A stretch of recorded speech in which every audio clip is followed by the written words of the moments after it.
I need a quick definition of the word parliament. The word parliament. Who can define the word parliament? A bunch of crooks. A bunch of crooks, a jackass. Okay, now, how about a more legally acceptable and neutral definition of the word parliament?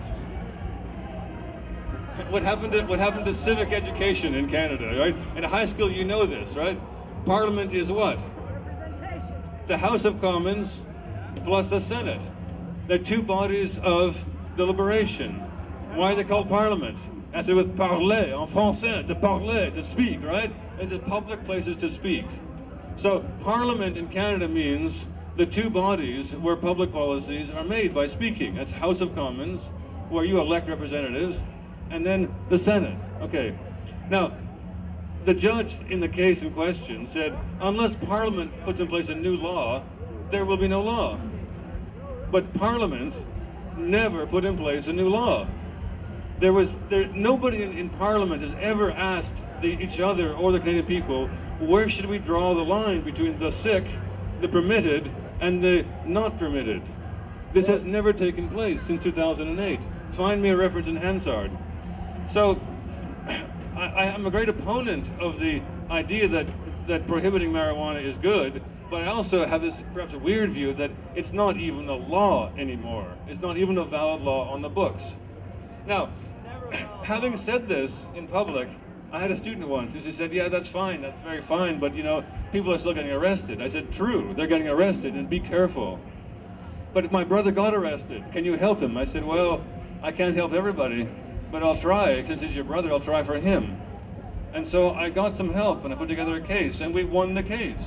And on October 19th, the guys had their charges dismissed because that judge said the prohibition of marijuana is not an offense known to law in Canada. Yeah. And so at this point, I put up a website. Okay, this is the fun part of the audience participation part. Okay, you gotta say these words. Okay, here we go. T-H-E. T. The. Okay, P-H-E. Pot. Pot. Okay, say pot. Pot. 1, 2, 3. Pot. Pot. Okay, now say the pot. The pot. The pot. Very good. Now L-A is the word law. Now say the pot law. Okay, good. The pot law has fallen.ca. The pot law has fallen.ca. That's the website address. It contains full information of all the judgments and analysis. It contains a kit you can download which explains how the law is not valid. It shows how people have been using the kit and having their charges dismissed. The Crown does not like it when you resist. The Crown does not like it when you resist without paying money for a lawyer. The Crown does not want to argue this case because they know they're vulnerable.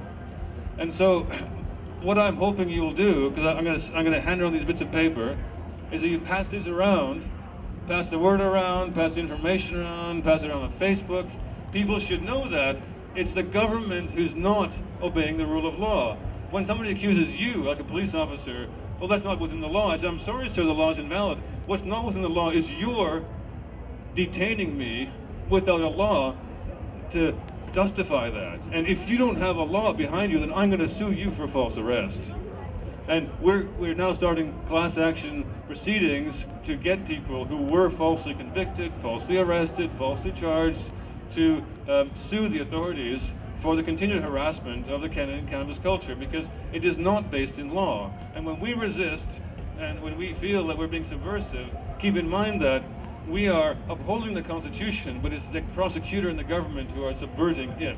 So I'd like you to take the time to get educated on the constitutional matters. I'm not going to lecture about them, that's too boring on a rainy day, but I'll hand out these bits of paper and urge you to spread the word. Okay, thanks very much.